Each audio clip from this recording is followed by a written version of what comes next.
చూద్దాం. వెనకకు తిరిగేస్తే utter flow. No friends, చాలా పల్సగా చేశాను కాబట్టి అలా అవుతుంది. మీరు అవి ఏం కాదు. ఇంకొక సైడ్ నుంచి ఇలా తిప్పుదాం. ఓకే, ఇలా తిప్పేద్దాం. ముందు what a beautiful pan. Welcome back to our channel Ravi Sujatha. Friends, ఇక్కడ నేను రాగి రొట్టె చేస్తున్నాను. చాలా బాగుంటుంది, హెల్త్ కూడా చాలా మంచిది. ఫస్ట్ అయితే నేను ఒక కప్ తీసుకున్నాను అనమాట రాగి పిండి. తర్వాత కావాలంటే ఇంకా యాడ్ చేసుకుంటాను. మళ్ళీ చూడండి, ఇక్కడ ఇది మునగ ఆకు అనమాట. రాగి రొట్టెకి మునగ ఆకు చాలా ఫేమస్. ఫస్ట్ అయితే ఆకు వేసేసాను. అంత ఆకు తీసుకుంటే మనకు సరిపోతుంది. నెక్స్ట్ ఆకు వేసిన తర్వాత సన్నగా కట్ చేసుకున్న పచ్చిమిర్చి ముక్కలు ఫ్రెండ్స్, ఇవి కూడా వేసేస్తున్నాను. అలాగే ఆనియన్ ఎక్కువే పడుతుంది రాగి రొట్టెకి. చూడండి ఎన్ని ఆనియన్స్ వేస్తున్నానో. పెద్ద సైజ్ ఆనియన్ ఒక 2-3 కట్ చేసుకుంటే సరిపోతుంది. మళ్ళీ సన్నగా కట్ చేసుకున్న కరివేపాకు అనమాట, అది కూడా వేసేసాను. ఇలా అన్నీ వేసిన తర్వాత నెక్స్ట్ వచ్చేసి ఇక్కడ జీలకర్ర కూడా కొద్దిగా యాడ్ చేస్తున్నాను ఫ్రెండ్స్. ఎక్కువేం కాదు, ఒక స్పూన్ అంతా యాడ్ చేస్తే సరిపోతుంది. నెక్స్ట్ వచ్చేసి సాల్ట్ యాడ్ చేస్తున్నాను. మన టేస్ట్కి మెయిన్ ప్రధానం ఏంటంటే సాల్ట్ కదా. ఒక 3/4 స్పూన్ అంతా యాడ్ చేశాను. తక్కువ పడితే తర్వాత మళ్ళీ యాడ్ చేసుకుంటాను నేను. వీటన్నింటిని ఇప్పుడు ఒకసారి బాగా మిక్స్ అయ్యేటట్టు కలుపుకోవాలి ఫ్రెండ్స్. ఇలా కలిపి అయిపోయిన తర్వాత మనకి ఇప్పుడు మునగాకు ఎక్కువగా వేసాం కాబట్టి ఇంకొంచెం పిండి యాడ్ చేసుకుందాం. 1.5 కప్ అయితే యాడ్ చేశాను ఫ్రెండ్స్ నేను. ఇలా యాడ్ చేసి అయిపోయిన తర్వాత ఇప్పుడు వాటర్ వేసి కలుపుకోవాలి వీటిల్లో. చాలా అంటే చాలా బాగుంటుంది ఫ్రెండ్స్. ఈ మునగాకు రాగి రొట్టె రాగి పిండితో చేసుకుంటాం కాబట్టి షుగర్ పేషెంట్స్కి అయితే, డయాబెటీస్ అంటారు కదా, వీళ్ళకి చాలా అంటే చాలా మంచిది ఈ రాగి రొట్టె. షుగర్ లెవెల్ని కంట్రోల్ చేస్తుంది. ఇంకా దీంట్లో ఐరన్ శక్తి లాంటివి చాలా బాగుంటాయి. ప్రతి ఒక్కరికి కూడా హెల్త్కి చాలా మంచిది. పిల్లలకు కానీ పెద్దవాళ్ళకి కానీ చాలా బాగుంటుంది, హెల్త్ సపోర్ట్ అనమాట ఈ రాగి పిండి రాగి రొట్టె. నెక్స్ట్ మునగాకు కాంబినేషన్ అయితే నెక్స్ట్ లెవెల్ ఉంటుంది ఫ్రెండ్స్. ఇలా కొద్ది కొద్దిగా వాటర్ వేసుకుంటూ ఇలా మొత్తం కలుపుకోవాలి.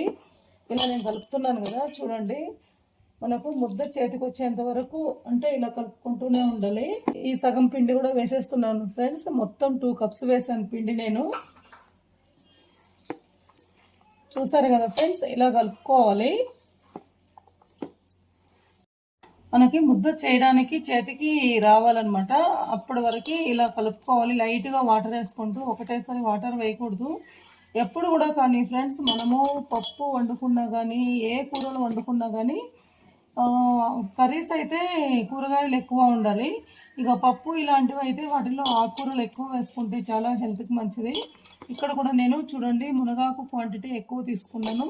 చిన్న కప్తోని 2 కప్స్ మాత్రమే రాగి పిండి తీసుకున్నాను. మునగాకు ఎక్కువ ఉండాలని నేను ఎక్కువ వేసాను ఫ్రెండ్స్, ఎందుకంటే హెల్త్కి చాలా మంచిది కాబట్టి. ఇప్పుడు ఇలా మొత్తం బాగా కలిపి అయిపోయిన తర్వాత మనం ఇలా చేస్తే ఇలా ముద్దకు రావాలి ఫ్రెండ్స్. చూసారు కదా, ఇలా ముద్ద చేయడానికి ఇలా రావాలి. ఇట్లా వచ్చిన తర్వాత పెంక మీద పెట్టి మనము ఇలా ఇలా చేస్తాం అన్నమాట. ఓకే, ఇప్పుడు మనము పెంక దగ్గరకు వెళ్ళి ఎలా చేయాలనేది నేను మీకైతే చూపిస్తాను ఫ్రెండ్స్. ఫ్రెండ్స్, ఈ పిండి ఇలా ఎంత బాగా కలుపుకుంటే అంత మంచి టేస్ట్ వస్తుంది. ఇప్పుడు చూడండి, నేను 5 మినిట్స్ నుంచి ఇలా కలుపుకుంటూనే ఉన్నాను. ఇలా మంచిగా మొత్తం దగ్గరకు అయిపోయింది. ఫస్ట్ అయితే ఆకులాకులుగా అలా కనిపిస్తుంది కదా, ఇప్పుడు అలా ఏం లేదు. మనం ఇలా చేస్తూ ఉంటే ఈ ఆనియన్లో వాటర్ ఉంటాయి కదా, ఆ వాటర్ కూడా మొత్తం రిలీజ్ అయ్యి మంచిగా ఈ ఫ్లేవర్ చాలా అంటే చాలా బాగుంటుంది ఫ్రెండ్స్. చూసారు కదా ఎంత మంచిగా కలిపేసాను. ఇప్పుడు మనం రాగి రొట్టె ఎలా తట్టుకోవాలో ఇప్పుడు వెళ్ళిపోదాం. నేను స్టవ్ మీద ప్యాన్ అయితే పెట్టేశాను. స్టవ్ అయితే వెలిగించలేదు. ముందు what a beautiful pan. Friends, చాలా ఇయర్స్ ప్యాన్ ఫ్రెండ్స్ ఇది నాకు. అలాగే ఉంటుంది కానీ మీరేం పట్టించుకోకండి ప్యాన్ గురించి. కొత్తగా ఉన్నాయి కానీ ఇంకా యూస్ చేయలేదు, అలాగే ఉన్నాయి. ఫస్ట్ అయితే ఆయిల్ ఇలా మంచిగా స్ప్రెడ్ చేసుకోవాలి ఫ్రెండ్స్. ఆయిల్ ఎక్కువే పడుతుంది రాగి రొట్టెకి, అప్పుడే బాగుంటుంది టేస్ట్ అనేది. ఇలా ఆయిల్ వేసిన తర్వాత ఇప్పుడు మనము ఈ పిండిని ఇలా ముద్దలాగా తీసుకొని, చూడండి ఫ్రెండ్స్, ఇలా ముద్దలాగా తీసుకోవాలి. ఇలా ముద్దలాగా తీసుకుని ఈ పెంక మీద ఇలా పెట్టి, స్టవ్ అయితే వెలిగించలేదు ఫ్రెండ్స్, మళ్ళీ మళ్ళీ చెప్తున్నాను. స్టవ్ వెలిగించమనుకో మనకి ఈ రాగి రొట్టె పలుసగా రాదు.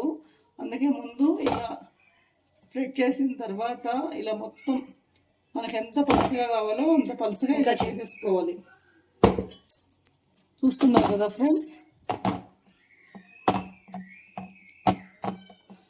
ఇలా మొత్తం ఇలా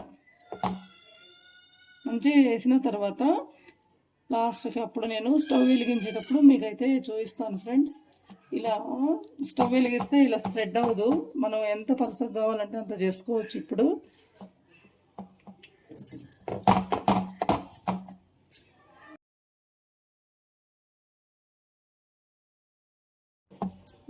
ఓకే ఫ్రెండ్స్, ఇప్పుడు స్టవ్ వెలిగిస్తున్నాను చూడండి. చూడండి ఫ్రెండ్స్, ఇప్పుడు స్టవ్ వెలిగించాను నేను, ముందైతే వెలిగించలేదు. ఇది కాలాలన్నమాట. ఇది కొంచెం కాలిన తర్వాత మనం మీడియం ఫ్లేమ్లో పెట్టుకుందాం. ఇప్పుడైతే ఫాస్ట్గా పెట్టాను ఫ్రెండ్స్, ఎందుకంటే ఇంకా పెంక వేడి లేదు కాబట్టి. ఒక్క 2 minutes వరకు ఫాస్ట్గా పెట్టి తర్వాత నేను మీడియం ఫ్లేమ్లో పెట్టేస్తాను. ఫ్రెండ్స్ చెప్పాను కదా 2 minutes అయిన తర్వాత మీడియం ఫ్లేమ్లో పెట్టానని. మీడియం ఫ్లేమ్లో అయితే పెట్టాను ఫ్రెండ్స్ నేను. ఇది పలుసగా చేసాం కాబట్టి విరిగిపోకుండా ఇలా ఫస్ట్ నీట్గా తీసేసుకోవాలి. తీసుకున్న తర్వాత వెనకకి తిప్పాలి ఫ్రెండ్స్. చూడండి, మంచిగా కాలాలి ఫ్రెండ్స్, అప్పుడే బాగుంటుంది టేస్ట్ కూడా. ఇష్టం వచ్చినట్టు ఫాస్ట్గా పెట్టేసుకోవద్దు రాగి రొట్టెని. ఇలా మెల్లగా ఇంకా కాలాలి ఫ్రెండ్స్. కొంచెం కాలిన తర్వాత వెనకకు తిప్పుదాం, ఎందుకంటే మనకు తెలుస్తుంది కదా ఇలా చేస్తున్నప్పుడు.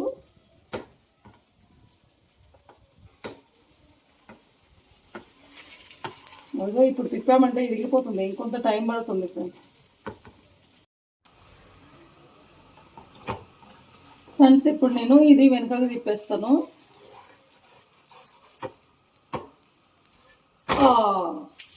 చూసారు కదా ఫ్రెండ్స్, ఇలా వెనకకు తిప్పేయడమే.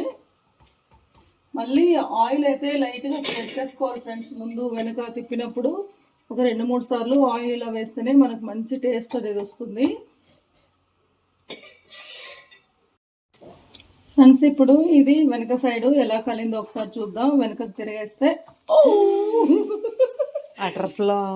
నో ఫ్రెండ్స్, చాలా పలసగా చేశాను కాబట్టి అలా అవుతుంది. మీరు అవి ఏం కాదు, ఇంకొక సైడ్ నుంచి ఇలా తిప్పుదాం. ఓకే, ఇలా తిప్పేద్దాం. దాంట్లో ఏముంది, 1 way కాకపోతే ఇంకో వేలో వెళ్ళాలి ఫ్రెండ్స్ మనము. ఇప్పుడు ఇక్కడ కూడా కొంచెం లైట్గా ఆయిల్ స్ప్రెడ్ చేద్దాము పైన. మంచిగా ఇలా ఆయిల్ అయితే వేయాలి. ఇంకొంతసేపు కాలిన తర్వాత ఇంకా అన్నీ ఇలాగే కాల్చుకోవాలి ఫ్రెండ్స్ మనము. దీన్ని ఇప్పుడు తీసేసుకుందాము. తీసిన తర్వాత సేమ్ ఇలాగే మిగిలిన పిండి మొత్తము అలాగే చేశాను. ఇప్పుడైతే నేను స్టవ్ ఆఫ్ చేస్తాను, ఎందుకంటే స్టవ్ ఆన్లో ఉన్నప్పుడు పెంక వేడి ఉంటుంది కదా, ఇంకొకటి చేయడానికి రాదు.